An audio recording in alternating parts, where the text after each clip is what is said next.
paskutinis Evangelijos sakinys yra reikšmingiausias, kurį galbūt girdėjote. Jeigu būsite mano mokiniai, sako Jėzus, jūs duosite gausių vaisių. Tai apie tai šiandien ir kalba šventas raštas mums visiems. Pasistengim truputėlį pasižiūrėti ir įsigilinti į Dievo žodį, kuris mums šį sekmadienį yra pateikiamas bažnyčios. Jūs, vaikai, gavot iš katekečių klausimus. Ir aš pažiūrėjau ir vienas klausimas ten yra toks. Kas yra Jėzus? Nu ir galvoju, o tai klausimas. Sunkus. Viso gyvenimo nepakanka, kad atsakytum į šitą klausimą. O jums jau nuo pat jaunystės duoda tokį sunkų klausimą. Aišku, atsakymas jums irgi yra duotas. Jis yra paprastas. Ir jums reikia tik atsiminti, kad Jėzus yra išganytojas, Dievas ir žmogus. Tik tiek. 3 žodžius. Ir jau jūs iš esmės viską žinot. Bet jeigu jūs norėsit labiau sužinoti apie Jėzų, pamatysit, kad yra pakankamai sudėtingiau atsakyti šitą klausimą. Jūs atsimenat, praeitą sekmadienį Jėzus sakė, Jėzus sakė apie save, sako, aš esu gerasis ganytojas. Ir mes apie tai kalbėjom. Šį sekmadienį mes girdim, jis sako, aš esu tikrasis vynmedis. Nu ir kaip tai suprasti? Visada kalba palyginimais. Ir žinot, tie palyginimai duoda mums, atskleidžia mums erdvę interpretuoti, pasakoti ir suprasti plačiai. Tikrasis vynmedis. O tai tau. Kas tas vynmedis? Ar esat matę vynmedį? Auginat vynuogės? Ar auginat? Kai kas auginat. Kai kas esat matę, kai kas esat matę tik per televizorių, bet žino daugmaž koks tais augalas. Tame krašte, kur gyveno Jėzus, vynmedis vienas iš pagrindinių yra medžių. Kodėl? Dėl to, kad ten labai karšta. O vynuogynas skleidžia šakas ir teikia pavėsį. Vienas dalykas. Antras dalykas, vynmedis augina vaisius, vynuogės. Esat valgę vynuogę? Esat. Skanios. Tai vat, ir vaisių galim valgyti, ir, kaip žinot, iš vynuogių daro vyną. Ir kada yra labai karšta, jeigu esat buvę karštuose kraštuose, nebegali numalšinti troškulį vandeniu. Geri, prakaituoja ir vėl nori gerti. Tai tada jie ką daro? Įpila į vandenį vyno ir tada atsigeria, numalšina troškulį. Ir kita vertus vynas teikia džiaugsmą. Taigi žiūrėkit, Jėzus teikia apsaugą nuo karščio, nuo įvairių netikėtumo, nuo nelaimių, nuo ligų ir panašiai. Jis teikia apsaugą, tikrą. Ir jis teikia džiaugsmą. Ir dabar mes atėję į bažnyčią, keliam savo klausimą, kas yra Jėzus? Ir kada išgirstam, kad Jėzus yra tikrasis vynmedis, jau mes turim suprasti, ką tas vynmedis gamina. Ir pritaikinti Jėzui. Ir po to pritaikinti savo. Matot, kaip nelengva yra. Ar Jėzus man teikia džiaugsmą? Ar Jėzus man teikia apsaugą? Jeigu teikia, kaip tai daro? Kaip aš tai patiriu? Kaip tai vyksta mano gyvenime? Kaip aš su tuo susiduriu? Kaip aš tai žinau? Įvairių, sakykime, mums kyla pamastymų. Kaip čia tas vynmedis arba Jėzus mūsų gyvenime pasireiškia. Negana to, jis šiandien dar giliau kalba. Aišku, šiandieninė Evangelija yra labai tokia gili ir prasminga, daug teologijos sudėta ir paskui daug apie tai yra prirašyta knygų. Bet jis sako, pasilikite manyje ir jūs duosite daug vaisių. Ką reiškia pasilikti vynmedyje? Ir kalba kaip? Jis kalba, kad mes esam kas? Šakelės tame vynmedyje. Jeigu mes esame tikintis ir su Jėzumi, mes esame su juo labai glaudžiai susijęti. Esame tarsi šakelės, kurios teikia vaisių. Kaip suprasti?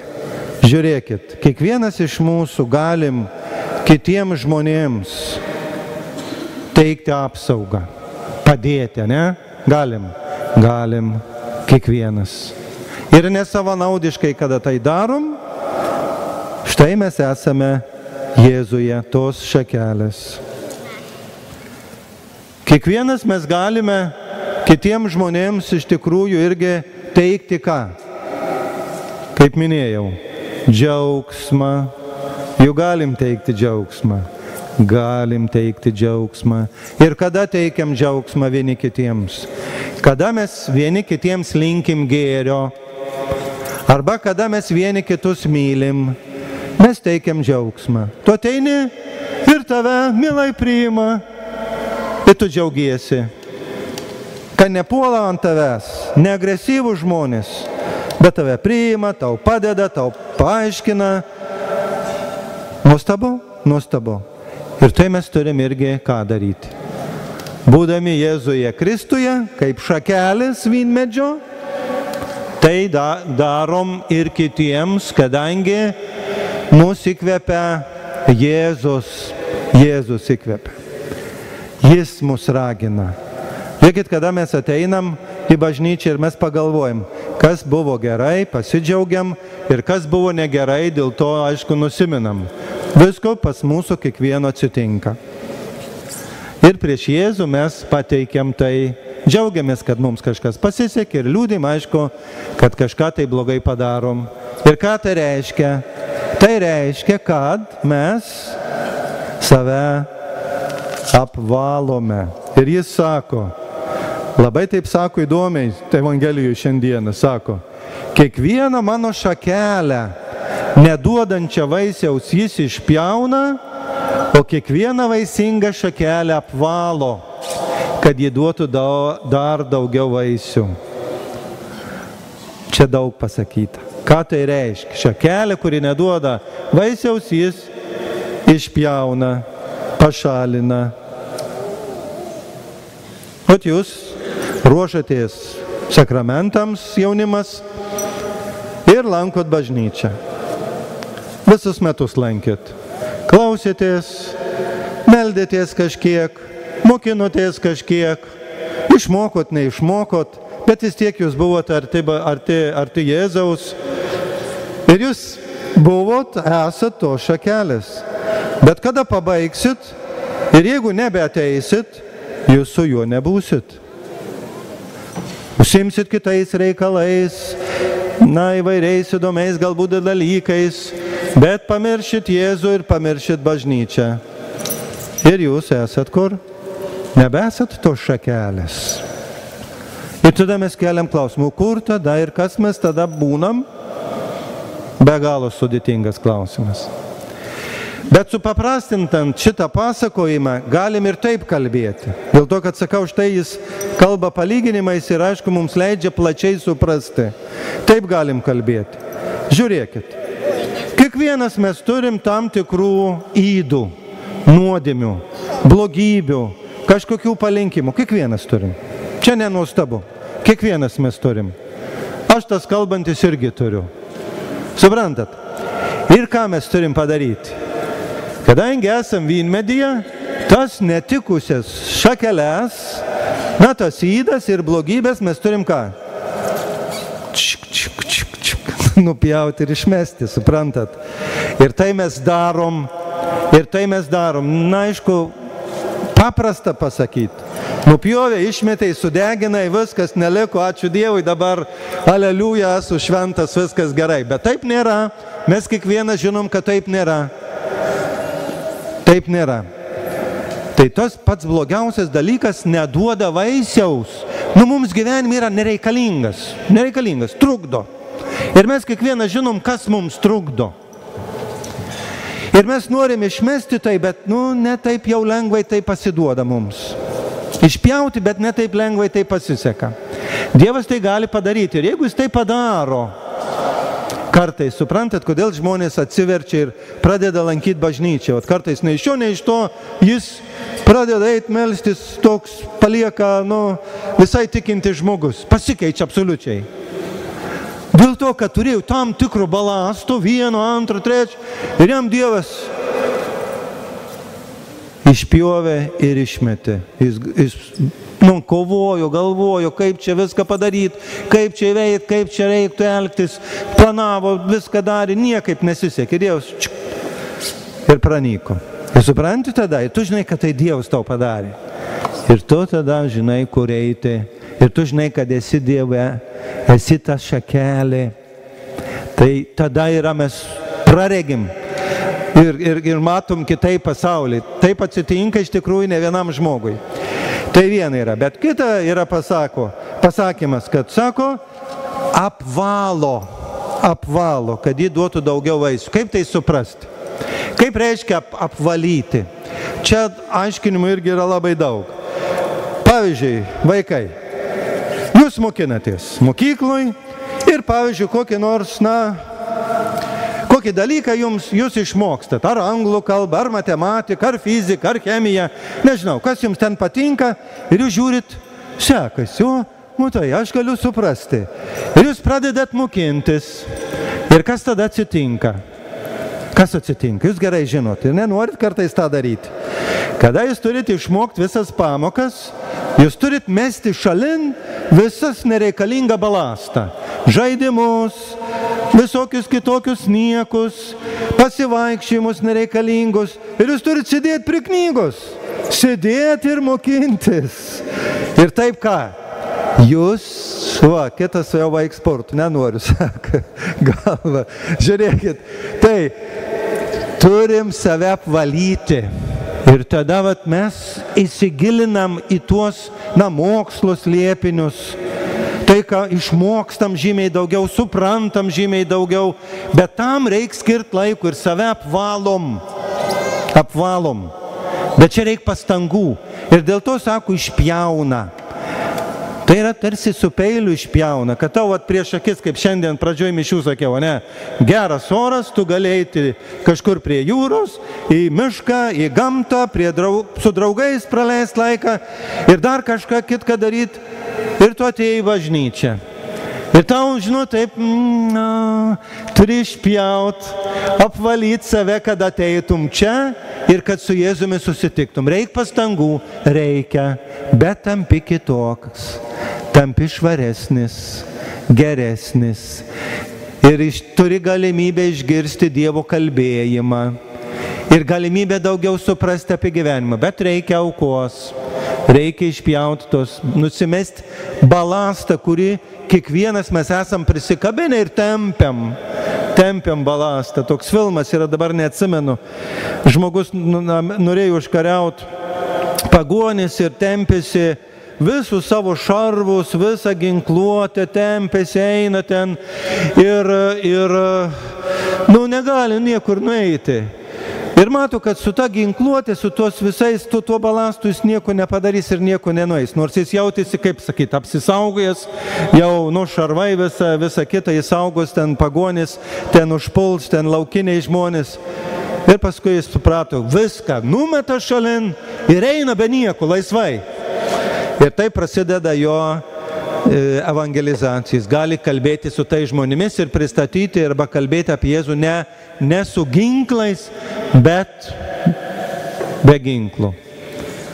Save išstatydamas pavojui. Tai toks yra įdomus sąsajos. Tai įsivaizduojat. Tai ir toliau sako, jūs esate švarūs dėl žodžio, kurį jums kalbėjau, taip sako Jėzus, jis mums kalba ir mus nuvalo. Ką reiškia būti švariam? Ką reiškia būti švariam? Reiškia būti nusipraususiam. Juk taip. Taip, kada mes nusiprausiam, nusimaudom, esam švarus. Ir kada tai galim padaryti, yra labai gera kiekvienam.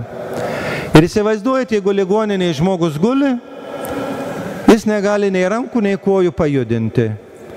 Ir jis tampa nešvarus. Suprantama, ne? Ir jį reikia numaudyti, jį reikia nuprausti. Ir yra slaugytojos, kurios tai padaro, nuprausia ir žmogus atsigauna. O jūs kartais irgi gal lankot ir savo artimuosius, ir gal patys numaudot savo artimuosius, kurie jau negali to savo padaryti. Turi būti žmogus koks? Švarus. Jis nori būti švarus. Ir jis, aišku, kada, kaip minėjau, negali tai padaryti dėl ligos ar dėl kitų dalykų, tai jam reikalinga pagalba. Taip ir čia, bažnyčioj. Mes irgi ateinam, labai gerai, kad mes patys galim nuvalyti save, išgirdę žodį, suprantam, jį priimam, juo gyvenam. Bet labai dažnai mums visiems reikia pagalbos, kad kitas pasakytų, paaiškintų, patartų, mūsų klaidas galbūt nurodytų, kaip elgtis irgi mums patartų. Mes esam reikalingi kito žmogaus. Ir katalikų bažnyčia yra tokia tikrai graži tradicija, sakramentas, išpažintis, kurioje ateinam pas kunigą. Ir jis mums, kaip tas slaugytojas, mums padeda nusivalyti. Tapti švariais. Jūs tą suprantate, ne? Ateinam, tampiam švaris. Jūs kartais galvojat, tas kunigas ten klausosi, ką aš jam pasakosiu, jis toks pats žmogus, kaip mes girdim kalbant kartais tarp jūsų. Taip, bet tas pats kunigas, įsivaizduojat, irgi nusitepa, irgi tampa nešvarus, irgi jam reikia nusiplauti. Ir jis eina pas kito kunigo, kad jam padėtų nusiplauti, nusivalyti, eina išpažinties ir taip tampa švarus. Suvokėt? Irgi reikia save kaip priversti, numest balastą, numest kažkokius neteisingus įsitikinimus, kažkokius iš ankstinius nusistatymus, suvokti, kad tai ką, aš turiu tapti švarus. Ir pats negaliu kartais to padaryti. Labai dažnai negaliu, kada prisikaupia daug visokio nereikalingo balasto. Negaliu, nuodėmių, blogybių, neteisybių. Jos persekioja ir persekioja. Turiu eiti, kad mane nuplautų. Jėzus nuplauna, bet kunigas padeda tai padaryti. Ir jūs nevertinkit negatyviai išpažinties dėl to, kad tikrai tai yra pagalba kiekvienam žmogui. Kiekvienam žmogui. Ir mes, aišku, mokinam ypatingai jaunimą, kurie eina sutvirtinimo sakramentą, mokinam tai atlikti, kartais jūs tėveliai nesat patenkinti. Oi, kodėl čia, žinot, kam čia reikia, kas čia vyksta, čia formalumai tokie. Ne, mes norim įvesti ir jūsų jaunimą į supratimą, įvesti į bažnyčios gyvenimą, kur jie suvoktų, kad atsitiko, kam neatsitinka blogų dalykų padaryti gyvenime.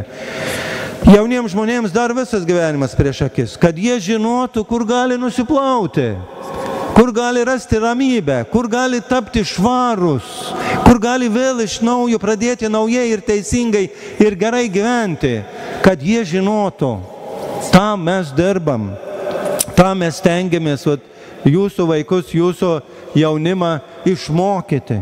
Nes, žinot, jie kartais nori visiškai ne to, ko reikia gyvenime. O kad susigaudytų, kas yra svarbu, iš tikrųjų reikia mums pagalbos. Ir Dievas yra mums pagalba. Taigi, Jis, Jėzus, vaizduojat, kaip šiandien daug kalbėjau jums, yra tikrasis vynmedis, o mes esam šakelės. Ir žiūrėkim, kad nebūtume išpjauti, bet kad būtume apvalyti ir švarus. Amen.